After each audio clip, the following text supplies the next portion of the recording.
when I first was like, okay, hey, yeah, I'm going to do this, I ended up dropping like 40-some pounds just in 3 months.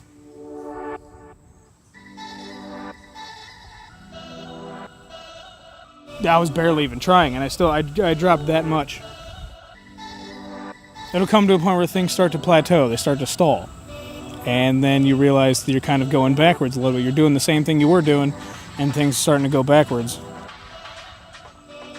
That drains, that kind of hits you hard, and you're like, all right, well, okay, as maybe. Then you come to realize that you're 15 to 20 pounds off the mark you were just at. Then you have to sit and look at yourself and be like, all right, wait a minute. Am I doing this? Am I doing this right? Am I still... If you didn't fully believe in yourself when you started this, you're absolutely not going to make it. If you slip even slightly, it's so hard to pull back from that, or it was anyway for me when I started. No, that's what I love. It's all purely effort put forth through your own mental fortitude, and you have to rely on nobody but yourself. That's a harsh reality that I had to face. Like, yeah, I was like, all right, this is sweet. It all relies on me, but then in the moments where you're doubting yourself, like, oh shit, this all fully relies on me. A lot of people jump into it thinking they can just skip here and there and they can fuck off wherever they feel like. It does wholeheartedly become a job, and if you don't treat it as such, if you don't treat it like it's an actual job, you're not going to achieve anything with it. Is this important enough to me that I'm willing to work harder?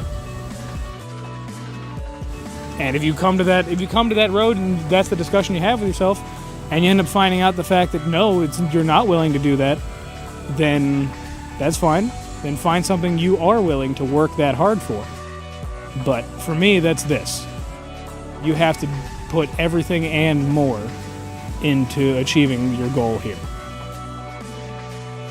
I was in a relationship at the time when I first thought about this shit. We had gotten in an argument about something. It's probably because I was being an asshole. She literally said to me, the things I was doing would never work. That took me way off guard because that was a person that I had loved and I had cared about. Thought that they supported me in with the things I was doing. She just threw it right back in my face as like a personal dig just to get back at me for that sort of thing. You have to weed those negative people out. Oh, it fucking sucks. It's fucking terrible. You actually truly see who they are, and they might end up being really bad people.